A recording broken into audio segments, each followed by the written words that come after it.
parties prepared to move forward with the plea? Yes. Are you prepared? Yes, Judge. Thank you. At this time, we will call case 19CR4589, State of Ohio versus Michael Davis. Will the parties please enter their appearances? Karen Keating on behalf of the State of Ohio. Your Honor, good morning. My name is Terry Sherman. I am here along with Taylor Mick on behalf of Michael Davis. Thank you, sir. Are you Mr. Davis? Yes. Please state your full name and spell your last name for the record. Michael George Davis, D-A-V-I-S. Thank you. You three may be seated. Thank you. Ms. Keating, my understanding is we have a plea to the indictment, so can you please give me the plea details and then go right into the facts? Yes, Your Honor. Mr. Davis was originally indicted with 4 counts of pandering sexually oriented matter involving a minor, 3 being felonies of the 2nd degree and 1 a felony of the 4th degree. It's the State's understanding that Mr. Davis now wishes to withdraw his previously entered general plea of not guilty and plead guilty to the indictment. Counts 1, 2, and 3, pandering sexually oriented matter involving a minor in violation of 2907.322, felonies of the 2nd degree, and then count 4, pandering sexually oriented matter involving a minor in violation of 2907.322, a felony of the 4th degree. The parties have executed the electronic guilty plea form indicating the defendant has been advised of his rights and wishes to waive those rights to enter his plea. That he's been advised of the potential maximum sentence. On counts 1 and 2, the maximum sentence is a definite sentence of up to 8 years. On count 3, the maximum sentence is an indefinite sentence, having a minimum term of 8 years and a maximum term of 12 years. And then on count 4, the maximum sentence is 18 months, for a total potential maximum indefinite sentence, having an aggregate minimum term of 25.5 years and a maximum term of 29.5 years. The defendant also acknowledges that he will be required to register as a Tier 2 sexual offender, subject to all of its requirements, including residency restrictions. The defendant acknowledges that if ultimately sentenced to prison on this case, there will be 5 years of mandatory post-release control. He could be fined up to $15,000 per felony of the 2nd degree, and then up to $5,000 for the felony of the 4th degree, for a total maximum potential fine of up to $50,000. The parties are requesting a pre-sentence investigation. As for the facts, on August 26, 2019, detectives with the Franklin County Internet Crimes Against Children Task Force received a cyber tip from the National Center for Missing and Exploited Children. The report stated that a Yahoo account with an email address had uploaded approximately 16,000 images of suspected child pornography using this Yahoo email address. Detectives subpoenaed the Yahoo email address, examined that it did contain child pornography. They subpoenaed the subscriber information, which was linked to Mr. Davis. Mr. Davis was interviewed, admitted to going to a website, downloading images, and then sending those images to himself so that he could access them from multiple devices. A search of all of his electronic devices was conducted. Child pornography was found on several of those devices, and for the dates in the indictment, those would have been the dates for the felonies of the 2nd degree.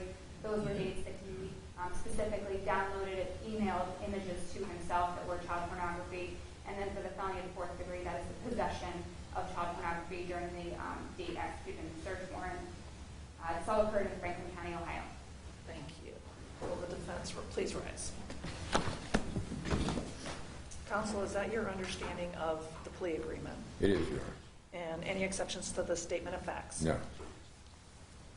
And are you... Then the court will find sufficient facts to support the guilty plea in this matter. Counsel, are you satisfied you've had enough time to investigate this case and that your client is proceeding knowingly, intelligently, and voluntarily? Yes. In your view, is your client competent today? Yes. Any concern that your client is under the influence of drugs or alcohol No. today? Mr. Davis, there are a number of questions I'm going to be asking you. If there's something you don't understand or you need to talk to your counsel about before you answer, just ask for a break, and we'll let you speak with your attorney, all right? Mm-hmm. All right. Sir, how old are you? 60. Please state your current home address. 4700 Burbank Drive in Upper Arlington.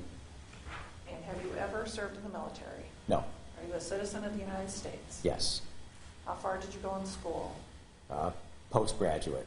So you can read and write the English language. Yes. Thank you. Are you under the influence of alcohol or illegal drugs today? I am not. Do you take any prescription medication that might make it difficult for you to understand what we're doing? No. Originally, you were indicted for 3 counts of pandering sexually oriented matter involving a minor, all being felonies of the 3rd degree, and 1 count of pandering Second degree. sexually oriented matter involving a minor as a felony of the 4th degree. Excuse me, You- I apologize, it's 2nd degree. I thought you said 3rd degree. Did I said 2nd degree. Oh, okay, it's me. I'm sorry. 3 counts that are felonies of the 2nd degree, and 1 count that's a felony of the 4th degree. Sir, do you understand the nature of what you were originally indicted for? Yes, I do. And your counsel has now indicated that at this time you would like to change your plea from not guilty to guilty to all 4 counts of the indictment. Is that correct? That's correct. And have you and your attorney had enough time to talk about the facts of your case? Yes. Have you had enough time to discuss any possible weaknesses or strengths of your case? Yes. Have you had enough time to talk about any possible defenses to the charges? Yes, we have. And I trust your attorney has discussed your plea with you, but before I can accept your plea, the law requires that I ask you certain questions to make sure you know and understand your rights, that you understand the rights you are now giving up, and the potential consequences of pleading guilty, and that you are changing your plea freely and you understand what that means. Has anyone threatened you to get you to change your plea? No. Has anyone promised you anything to get you to change your plea? No. Are you currently on community control or post-release control for any offenses? No. And has your attorney explained everything to you and answered all your questions? Yes, he has. Are you satisfied with your counsel's representation? Yes, I am. I have before me a 3-page guilty plea form. Did you read it and review it before you signed it? I did. And was your attorney able to answer all your questions about the plea form? Yes, he was. And would it be correct for me to conclude that when you signed it, you understood the terms and you agreed with the terms of the plea? Yes, that's correct. All right. And the form also indicates that you do not want a trial, that you would like to change your plea. Is that correct? Yes, And you understand that what we're doing right now is not a trial? I do. All right. And when you change your plea to guilty, you also give up certain guaranteed constitutional rights. I need to make sure you know and understand these rights and what you are now waiving by pleading guilty. Do you understand that you're now waiving your right to have a jury trial with 12 people or a trial to myself as the judge, and either would determine whether your guilt was proven? Yes, I do. And you understand that you're now waiving your right to force the state to prove each element of each offense beyond a reasonable doubt? I do. And do you understand that you're now giving up your right to present any defenses to the charges against you? Yes, I do. And you are waiving your right to have the court issue subpoenas to force people to come to court and testify on your behalf? I am. And you understand that you are now giving up your right to have your attorney cross-examine and confront any witnesses the state would bring to testify against you? Yes. And if you had a trial, you would have the right to testify on your own behalf, or you could remain silent, and your silence could not be held against you, but you are now waiving your right to testify at your own trial. Do you understand? I do. And if you had a trial and were convicted, you could appeal certain issues to the Court of Appeals, but by pleading guilty, you're waiving most of your appeal rights. Do you understand? I do. Do you have any questions about these trial rights you're now waiving? I do not. Do you freely and voluntarily waive these trial rights and choose to have the court accept your guilty plea today? Yes, I do. Now, the law requires that you understand the maximum penalties that can be imposed. Now, do you understand that in your case, there are 2 different structures of penalties that are available for the charges? Yes, I do. Okay. And you understand that in counts 1 and 2, the maximum definite sentence could be 8 years for each count? I'm aware. And are you aware that on count 3, the maximum sentence, well, there's a maximum sentencing range, which can range between 8 years and 12 years. Do you understand? I do. And do you understand that on count 4, the maximum sentence could be 18 months? I do indeed. So the total potential maximum indefinite sentence could be from 25.5 years to 29.5 years. Do you understand that? I do.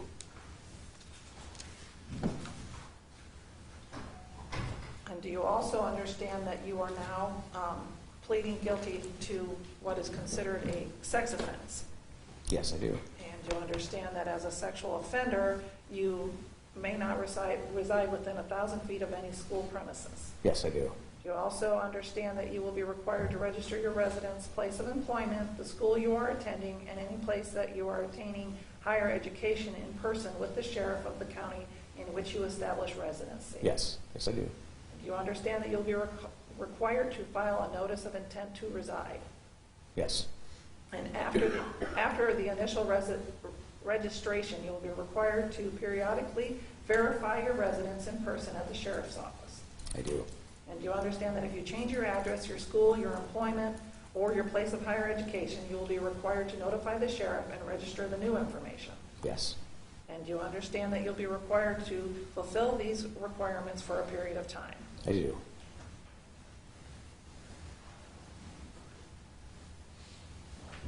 And you understand that failure to comply with these registration requirements can result in a separate criminal prosecution for additional felonies. Yes, I do.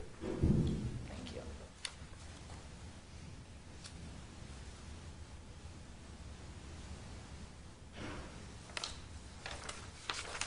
All right. After we accept your guilty plea, there are several different options for sentencing.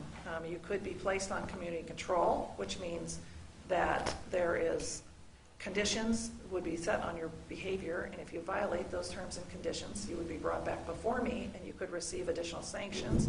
You could receive a lengthier time on community control, or you could be sent to ODRC. However, 3 of the counts that you are now pleading guilty to do have a presumption of prison. So if you end up in ODRC because of these charges, you will have a mandatory 5 years of post-release control. Do you understand? I do. And you understand that if you violate the terms and conditions of post-release control, the adult parole authority can send you back to prison in 9-month increments for up to half of your original sentence. Yes, I do. And you understand that if you are convicted of a new felony while on post-release control, then that sentencing judge could send you to prison for the new felony and add a consecutive term of up to 1 year or the time that is remaining on your post-release control time, whichever is greater, consecutive to the original sentence. I do. All right. And there is no joint recommendation. However, the parties have asked for a pre-sentence investigation. And do you understand that it's up to the court to determine what the appropriate sentence is in this matter? I do. Thank you. Now that you know your rights and the rights you're giving up by pleading guilty and the potential consequences of pleading guilty, do you want me to accept your guilty plea today? Yes, I do. Let the record reflect the defendant was present in open court and represented by counsel. The defendant was informed of all of his constitutional rights and made a knowing, intelligent, and voluntary waiver of those rights. I find the defendant understands the nature of the charges, the effect of the guilty plea, and the maximum penalties that can be imposed. Finding the plea to be voluntary, the court accepts the defendant's guilty plea. I now find the defendant guilty of count 1, pandering sexually oriented matter involving a minor as a felony of the 2nd degree. Count 2, pandering sexually oriented matter involving a minor as a felony of the 2nd degree. Count 3, pandering sexually oriented matter involving a minor as a felony of the 2nd degree. And count 4, pandering sexually oriented matter involving a minor as a felony of the 4th degree.